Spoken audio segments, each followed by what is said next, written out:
Happy Sunday, everybody. Carla Nicole. I hope everybody is having a beautiful, beautiful, beautiful Sunday. Here in Ohio, we had a crazy snowstorm. Crazy, let me tell you. It was about, I don't know, 6 to 8 inches of snow. I mean, it was off the chain, let me tell you. So we had a lot of snow going on. It was crazy. But hey, Marcus. But listen, I'm going to tell you what, even though it was crazy, I was still able to celebrate my baby girl having my grandson coming up very soon. So I'm kind of excited about that. So we did enjoy having that baby shower and all the fun stuff. So everything went well and fine.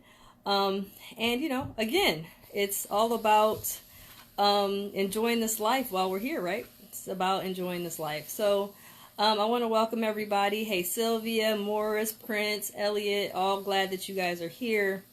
I don't take it lightly that you share your Sunday 12 o'clock noon time with me. And I'm very, very humbled by that, and I appreciate it so much. So I'm just going to go in today. For those of you who don't know who I am, I'm a wisdom coach. I'm Carla Nicole. I'm a single mother of 2 children.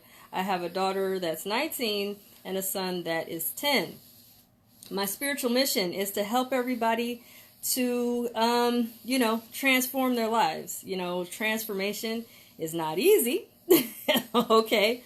But it is something that we all do on a constant basis, whether we do it knowingly or not. We're always constantly changing. Right now, in the Facebook world right now, everybody's showing their 10-year progression of pictures, right? Here was me in 2009, here's me in 2019.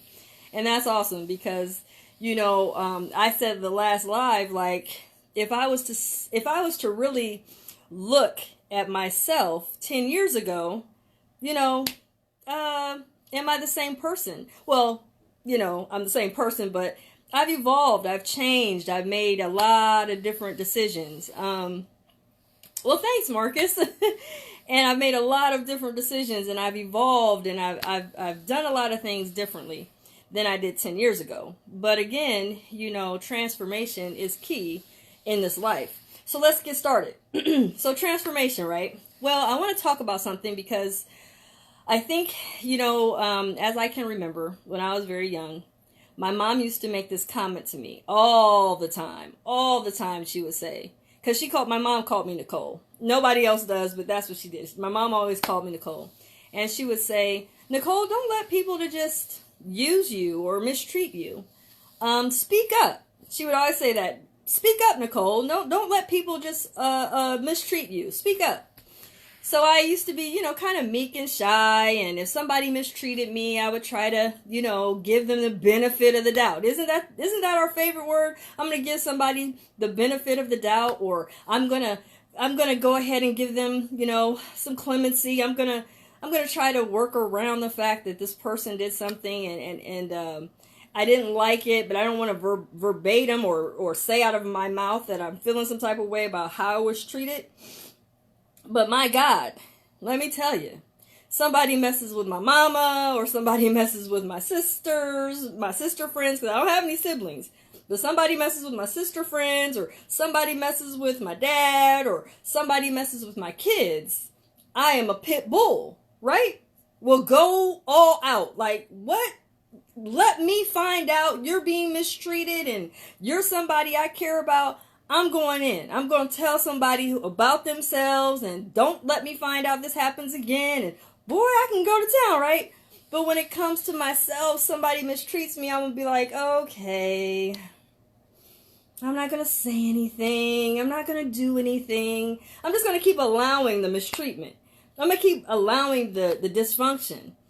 And we got to get better with this. So I wanted to talk about this today because we will go to bat for someone else on a whole different level than we will go to bat for ourselves. I'm going to say that again because this is a bit much. We will go to bat for someone else, but will allow mistreatment, people to dog us, people to treat us like crap, people to just be disrespectful to us. But we will be damned if somebody is disrespectful or mistreats somebody we love, right? So I want us to think about this. This is very important. We got to get off of that. We have to protect and learn how to say no, learn how to step up and speak up, as my mom would say, speak up for ourselves. Because see, what happens is we get ourselves in scenarios, right? Scenarios, situations. We get ourselves in all kinds of stuff that is not healthy. So for instance, a lot of times I'll use family as a prime example. Family, a lot of times will assume, well, we're family, so I can mistreat you. I could be nasty to you. I could say what I want to you, and you're just going to accept me because I'm family. Well, hold on a minute. That's not acceptable. But see, we will allow it, right? We'll allow it. Hey, James, we'll allow people to treat us and mistreat us the way they want to without saying something about how that mistreatment is harming us or making us feel bad or making us feel like, what you said to me was not okay. Here's the thing. What's up, Reg? So here's the thing. Let's talk about this for a minute. Some people will say stuff to us and we'll be like, I didn't realize that somebody could have said something to me 5-10 years ago and I still remember it. And not only do I still remember it, I still have a hard time digesting it. Isn't that something? So words we say or words we hear are powerful. So what does that mean? So let's understand that. Sometimes our families can say some stuff that are just brutal. And it's like, I can go back and remember some stuff that was said to me and be like, that was not okay. But how did I allow that to be said to me and I ain't say nothing about it? Now, as I gotten older and a little more seasoned in this life, I know that if somebody says something to me that's not okay and it harms me or makes me feel some type of way or makes me feel terrible, I've learned through the years, like, hold on, I could say something and be like, nah, that's not okay.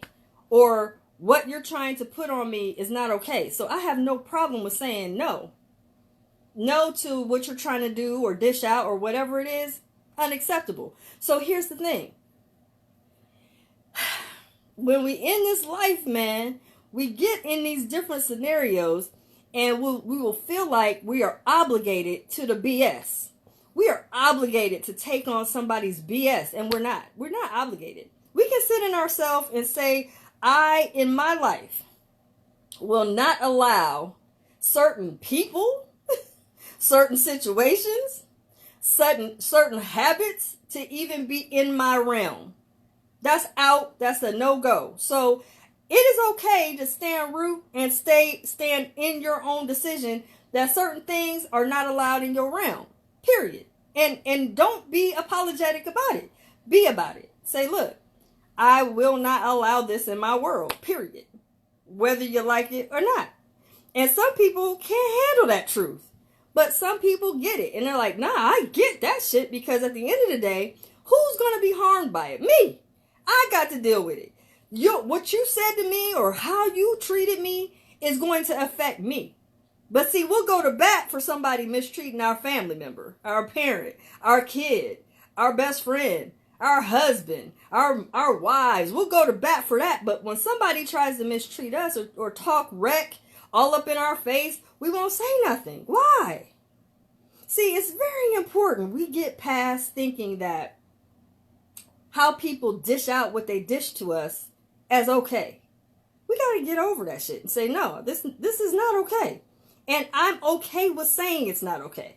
I'm okay with saying at this point and where I'm at in my life, I will not accept it. I just won't. And here's the thing. The power you get for saying to yourself, I deserve a certain treatment.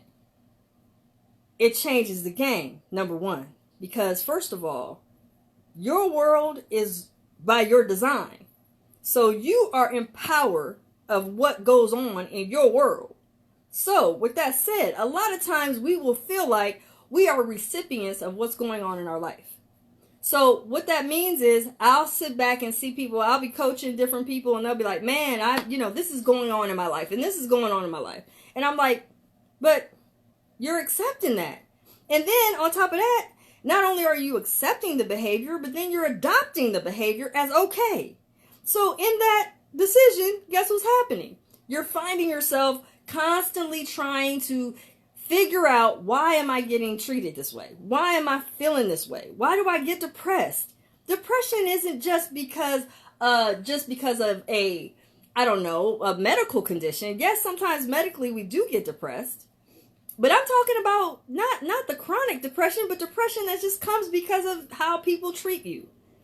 You know, I'm seeing where people are killing themselves, taking their own life, getting out of the planet because of how people are treating them. Not realizing that they have a power to not allow that particular whatever that is that they're dishing out to them, not realizing that you have the power to not allow it. You have the power to say, look, this is unacceptable. I will not allow you to treat me this way. See, remember, last week I talked about how life can put us all up against the ropes, right?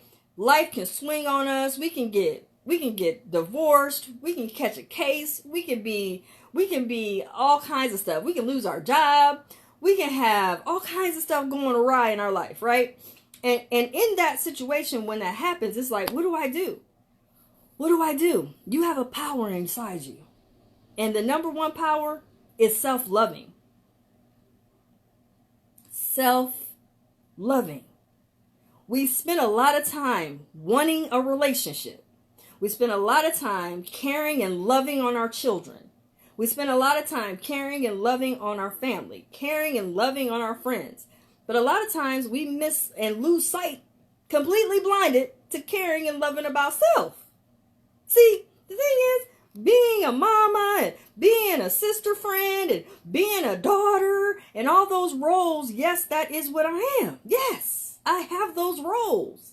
But I cannot shed light on my own personal self-growth. I have to make sure I'm growing at all times. I'm reading. I'm making sure I'm having spiritual leaders in my life to make sure that I'm staying on the right path.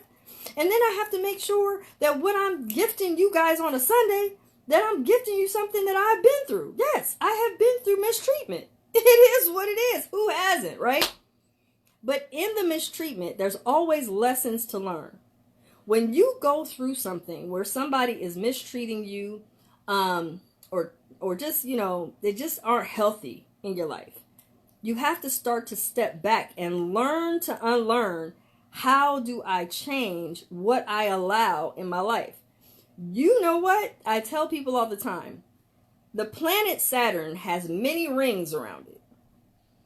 Many rings. And I say, when you put Saturn rings, because it's hard to get through them rings. When you put Saturn rings around your life, very seldom do you have a lot of dysfunction show up. Because when this dysfunction shows up, it's very easy to see. See, when you simplify your life, simplifying means you get back to you. You start to seeking and learning what it is you need for your self-preservation. What is self-preservation? Self-preservation is what is it that you need to make sure you yourself has everything and anything in your power to make sure your life is in abundance. So that means when you're talking about love, when you're talking about care, when you're talking about compassion, when you're talking about learning your purpose and learning why you're here and what you're here to do, when you have that all in spiritual alignment and you have a source, which is God, you have a source that is over your life, let me tell you something. It's almost like your life is full, if that makes sense. Your life is full. It is in abundance. It is exactly what you need in order for you to have this beautiful, most charming, most gratifying life that we should all be trying to attain. But we can't attain it if we're not systematically thinking about what is it I need to do to make sure that my life has everything I need in it. But I must first know what it takes for me to preserve myself. What do I need? What do I need for myself to be preserved? Number one, you got to learn how to be by your damn self. and be okay in it. That's number one. Learn how to love you and be in aloneness. You don't have to have somebody around you all the time. You don't have to have people in your life, in your circle, cackling and laughing all with you all the time. You don't have to have that. But a lot of times we sit back and feel like we are lonely. Why are we lonely in this life? We should not be lonely. Lonely is unacceptable to me. Because to me, I'm like, I can't be lonely. I can't accept lonely as even a state of being. To me, that's a waste of time.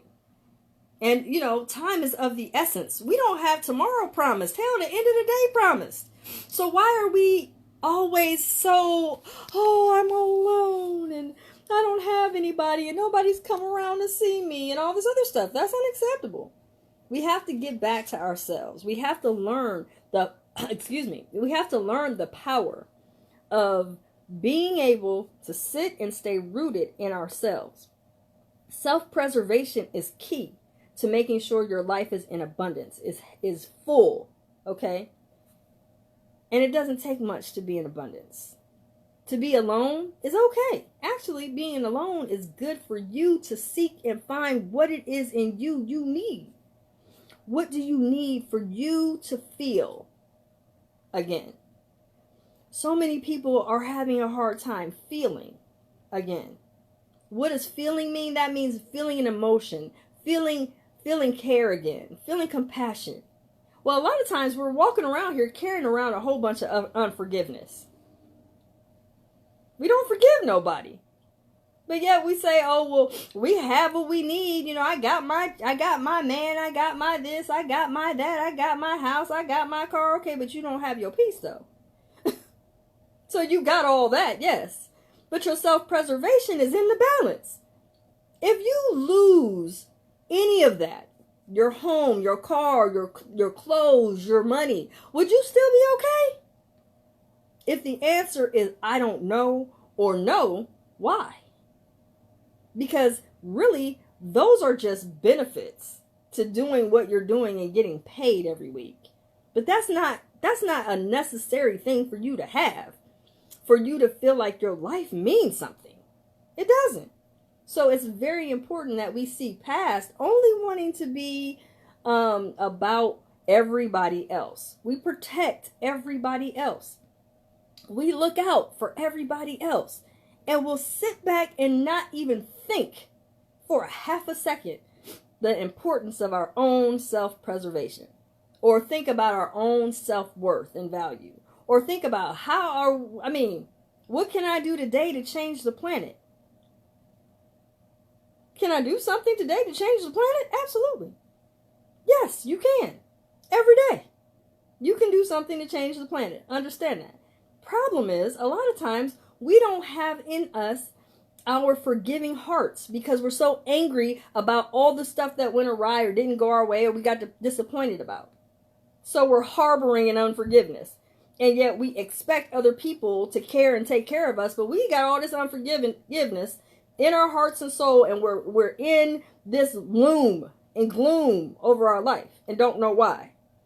It would take everything in your power to smile. When's the last time you laughed? When's the last time you were actually joyful? Not because of somebody else, but because of you, being you. Or because of what you've done to change the planet, to improve somebody's life. What have you done? If you're not doing anything, you're just sitting here humdrumming in life, you're going to find yourself very miserable when it comes time to leaving this planet. Because it's like, man, I didn't do anything for nobody else. I was bitter and mad about X, Y, Z, and who did this to me, and who did that to them, and I couldn't believe it, and all this stuff. That stuff is exhausting. We gotta get past all this anger and all this aggravation. So many people are bitter, man. They're bitter. They spend a lot of time drunk. I'm not talking about drunk on joy. They're drunk on alcohol. Or you spend a lot of time being high on all kinds of different drugs. How are you high on this stuff? Or you're just miserable. Or you just out here seeking attention because you don't feel that you have value. But you have value. Our value is based upon how we take care of ourselves. Self-preservation is very important. And in order for us to find our self-worth, we first have to be alone. And then we have to sit back and think about someone that you admire. If you're really not sure about your own purpose, think about someone you admire. Think about someone that you would be like, you know what, that person really has it going on. Or I really find solace when I hear that person speak. Or I really feel peace when I'm around this person. You have people like that in your life, then look about them and find out what it is about that person that drives you and draws you into them, and become that. It's very easy to do. There's some people you just can't get enough of. You'll be up there all night, all day talking to somebody, be like, I can't get enough of you. You're just so full of life and joy, and I can't get enough of you. And the next thing you know, you're like, I lost all kind of hours sitting here talking to you because you just draw me in. That's energy. So with that said is, when you have someone that's got all this beautiful energy and they're beautiful people, find out what it is about that person that draws you in. And once you find that, become that. See, I have a course called Learn to Unlearn. Learning to unlearn is not easy to do, but you can do it. When you have been in dysfunction, be it because of a relationship or because of your upbringing or because of a circumstance, whatever the dysfunction is, when you have that impact your life, you realize that, oh my God, if I'm not mindful, I can find myself in a pattern of being around the dysfunction constantly. And it aggravates me, yes, but I don't know how to get out of this dysfunction, or how do I get myself to be, what's the word I'm looking for? To be, lost it. To basically to cap me off from being about this life. I don't really care too much for all this dysfunction. So how can I protect? I'll use that word. How can I protect myself from being in this dysfunction and keeping myself out of the harm's way? How can I do that? And so once you sit back and look at it, it's like, okay, so I can protect myself from the dysfunction. I can protect myself from all this crazy going on. And you can. You just have to learn certain ways to unlearn what's going on in your life. A lot of people don't realize all this ugliness going on in the planet, dysfunctional stuff. And I'm telling you, a lot of people don't realize the dysfunction affects them, because they're like, I don't have this dysfunction other than when I'm hanging with you or when you guys are in my world. Then I got all this crazy stuff going on and I don't even want to be bothered with it, but it really bothers me. Here's the thing. In order to learn to unlearn some things, we got to get out of the thinking that we have to be in constant contact with people that are not bringing abundance to our life. Unapologetically. We don't have to sit back and allow whatever somebody dishes out to impact our life. And like I said, when I told you earlier, when my mom used to say, Nicole, speak up. And she would say that all the time to me. Speak up. Don't let people use you or abuse you. That was power. Because a lot of times I had a hard time speaking up. And what I found out is this. When I started to get into my own self-loving and started to have a voice and started to stand in my truth about not allowing just any damn dysfunction to come in my life and impact it, I ended up getting, I can't describe it. It was like empowered. And the empowerment came from standing and being rooted and being okay with my truth and saying, no, I'm not going to accept this type of treatment from you because I don't have to. And I'm okay with you not being a part of my life in this whatever dynamic that was. And in doing that, I found out, man, this is power. And I ended up getting becoming okay with having a voice. Because see, fear can stop us from verbosely or verbatim or saying from our mouth how we feel. Because we have a fear of what somebody's going to think or how somebody going to accept it. Listen, that fear that's choking the life out of what you want to say is something you have to face and go at it anyway. Do it anyway. Even if you fear saying, I don't want to necessarily say this because it's going to hurt someone's feelings. Well, be mindful of how you say it. But don't stop. But make sure your point is getting across. Because a lot of times we'll try to water it down. Don't water it down. Just make sure your approach is very specific and let them know, look, you will not be, it is not okay for you to treat me like this. That's not okay. And understand, I love you no less, but I will not accept you treating me in this capacity that way.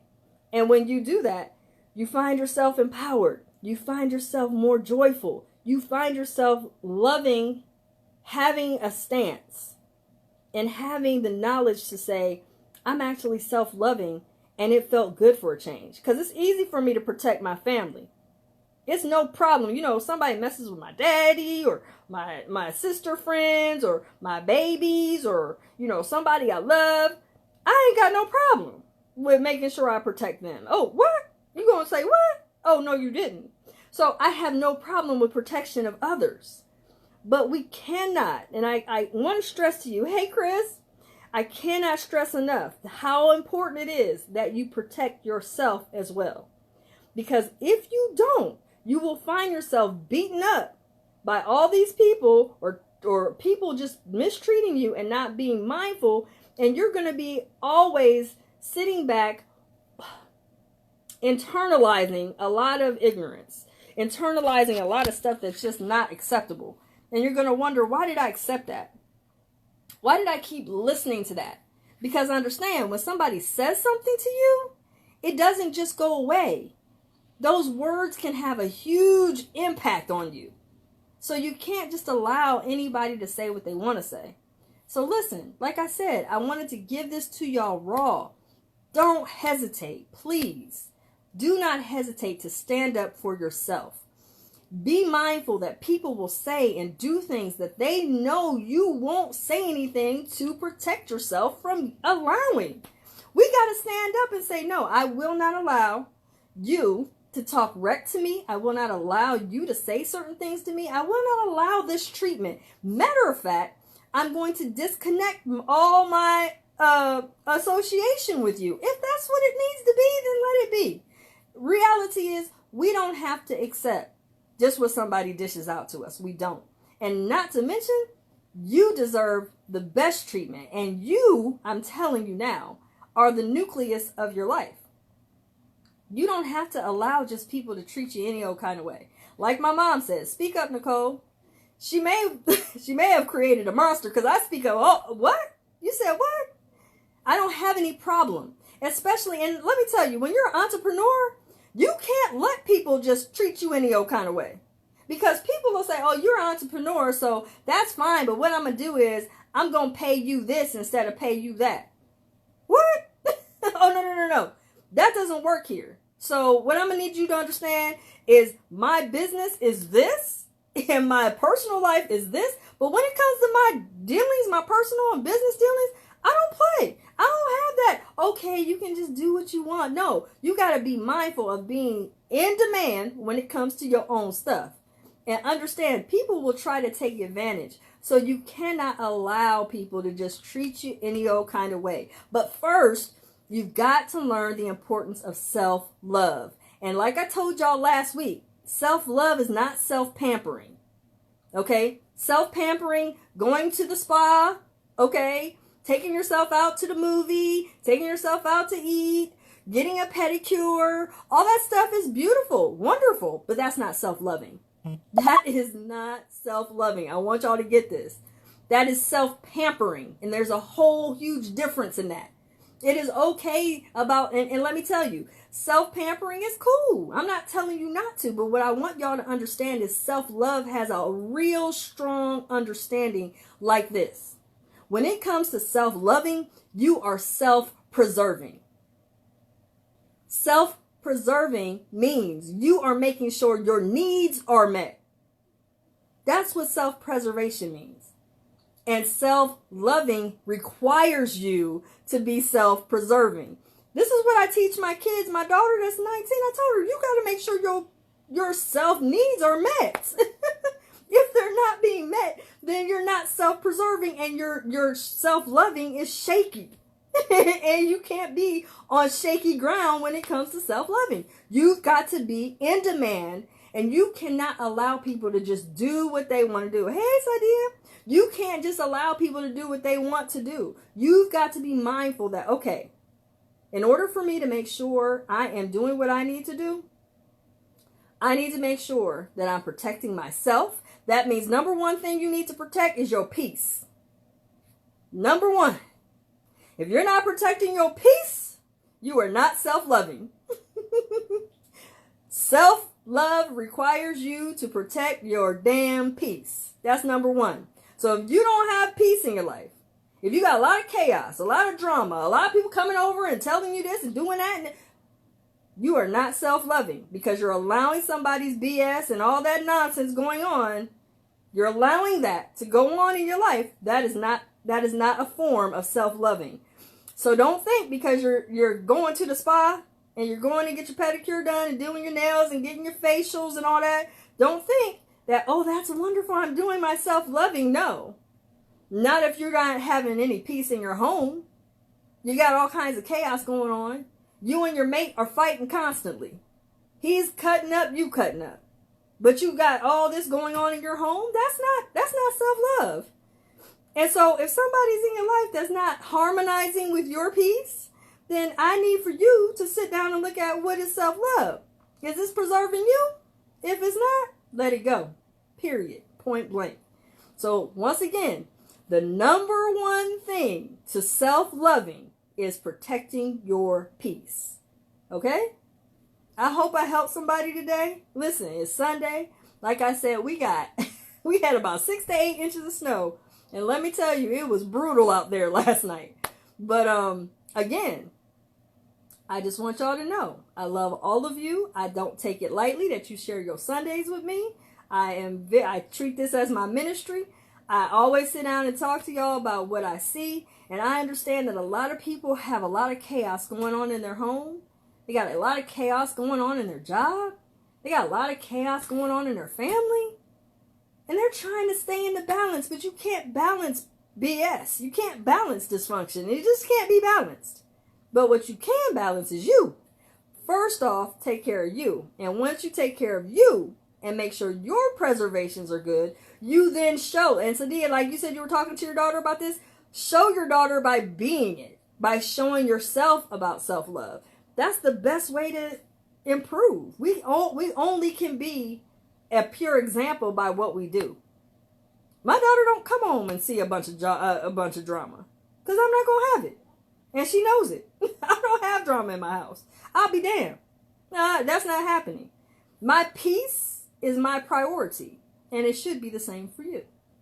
Like I said, if you guys have not started or have not actually signed up for my course, Learn to Unlearn yet, I'm going to put the link here so you can get on and get started learning about how to unlearn. It's not hard. It's just diligence. It's about discipline. It's about making huge changes, but making them with stride and with your shoulders back and with confidence. In order to learn to unlearn, we got to make some serious changes and understanding of self. But first we got to do what? We got to first dissect what's really going on, and then we know how to heal. Healing is key. All right? So I'm out of here. Is it already? Yeah, I went over a little bit, but that's okay. Listen, I'm a wisdom coach. If you guys need a wisdom coach, don't hesitate to call me. It is 844-5-WISDOM, extension 0. If you want a coach to help you with your challenges or you're ready, you're really ready to make some changes in your life, call me. It's not but a phone call away. Just call me. 844-5-WISDOM. And like I said, if you haven't taken that course yet, you're missing out. So it's Carla Nicole. I love you all. Thanks so much. Be sure to share this video. If you have not yet joined my YouTube channel, go over there on YouTube. You can find me under Carla Nicole. So sign up for that as well. Again, I love each and every one of you. Thank you so much for joining me. It's Carla Nicole, and I'm signing off. Best kept. Have a great day, guys. Bye.